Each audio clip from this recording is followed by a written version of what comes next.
आज हम प्लेटो का शिक्षा सिद्धांत करेंगे। प्लेटो ने शिक्षा सिद्धांत का बृहद वर्णन अपनी पुस्तक रिपब्लिक में किया है। और ये जो इनका शिक्षा सिद्धांत है, उस समय यूनान में दो प्रमुख राज्य थे, एक तो एथेंस और एक स्पार्टा। तो एथेंस में मानसिक शिक्षा पे ज़्यादा जोर दिया जाता था, बौद्धिक शिक्षा पे ज़्यादा जोर दिया जाता था, जबकि स्पार्टा में सैन्य शिक्षा पे ज़्यादा जोर दिया जाता था। तो जो इनका शिक्षा सिद्धांत है वो स्पार्टा की सैन्य शिक्षा और एथेंस की बौद्धिक शिक्षा का मिश्रण है।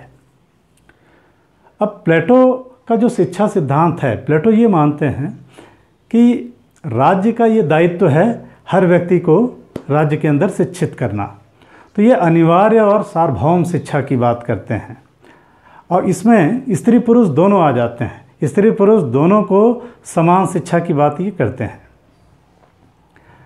प्लेटो का जो शिक्षा सिद्धांत है, इसमें इन्होंने एक तरफ तो शिक्षा को मानव स्वभाव से और दूसरी तरफ समाज की आवश्यकताओं से जोड़ा, क्योंकि जो मानव स्वभाव है भाई, जैसा मानव का स्वभाव है उसी के अनुरूप उसको शिक्षा दी जानी चाहिए, क्योंकि स्वभाव और योग्यता में हर मानव समान नहीं होते।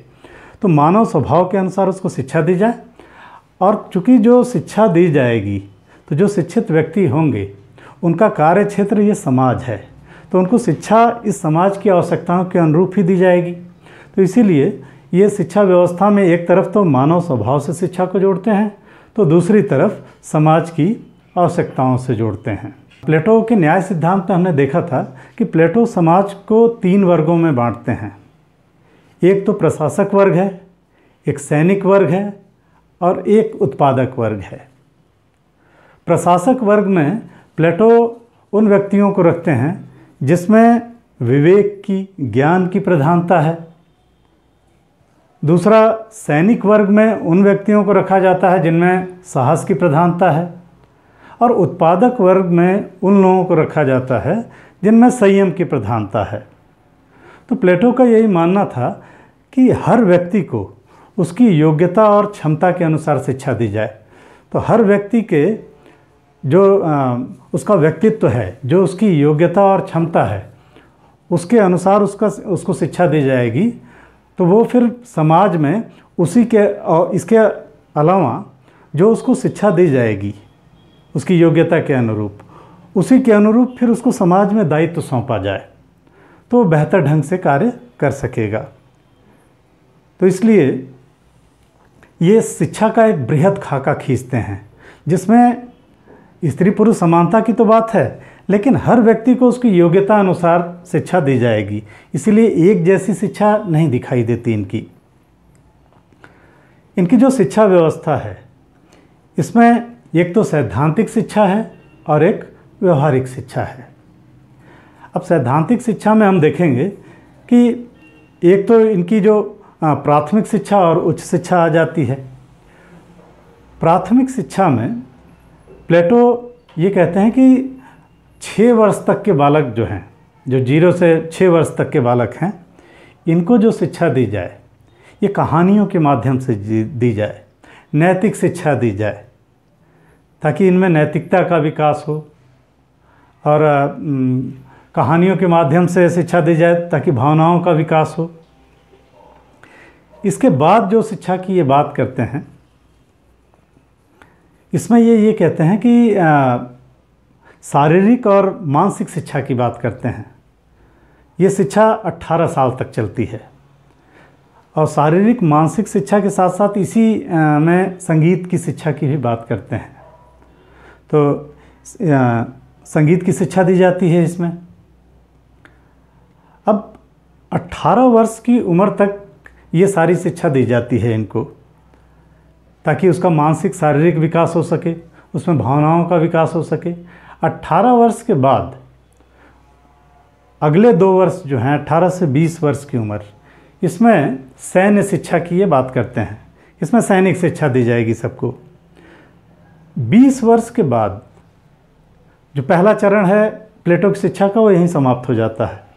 20 वर्ष के बाद ये कहते हैं कि एक परीक्षा का आयोजन किया जाएगा और इस परीक्षा में जो लोग उत्तीर्ण होंगे, जो लोग पास होंगे, वो तो आगे शिक्षा ग्रहण करेंगे, लेकिन जो लोग फेल हो जाएंगे इसमें, उनको उत्पादक वर्ग में रखा जाएगा, यानी वो उत्पादन कार्य करेंगे, यानी उनकी शिक्षा यहीं पे समाप्त हो जाएगी। अब 20 से 30 वर्ष तक जो है, अब ये उच्च शिक्षा दी जाएगी। तो 20 से 30 वर्ष की जो शिक्षा है, इसमें ये बौद्धिक शिक्षा की बात करते हैं, जिसमें ज्यामिति की शिक्षा दी जाती है, गणित की शिक्षा दी जाती है, तो इन सारी चीज़ों की शिक्षा दी जाती है। और ये शिक्षा 30 वर्ष तक चलती है।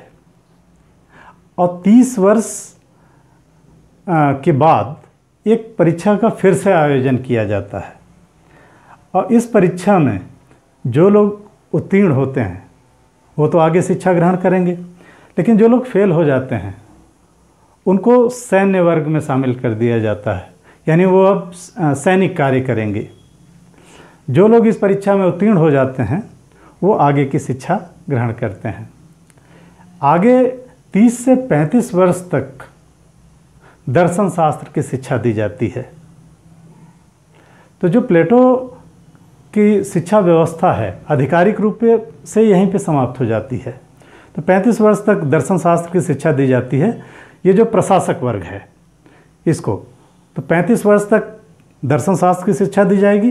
35 साल के बाद इसके आगे की जो शिक्षा दी जाएगी, 35 वर्ष में आधिकारिक शिक्षा समाप्त हो जाती है। 35 वर्ष के बाद जिन लोगों को शिक्षा दी जाती है तो व्यवहारिक शिक्षा दी जाती है 50 साल की उम्र तक। तो 35 से 50 वर्ष तक ये व्यवहारिक शिक्षा शुरू होती है, और इसके बाद 50 वर्ष के बाद यहीं पे प्लेटो को दार्शनिक राजा प्राप्त होता है। तो इनके राज्य में इन्होंने दार्शनिक राजा का सिद्धांत दिया था, तो अंतिम में इनकी शिक्षा में दार्शनिक राजा की प्राप्ति होती है।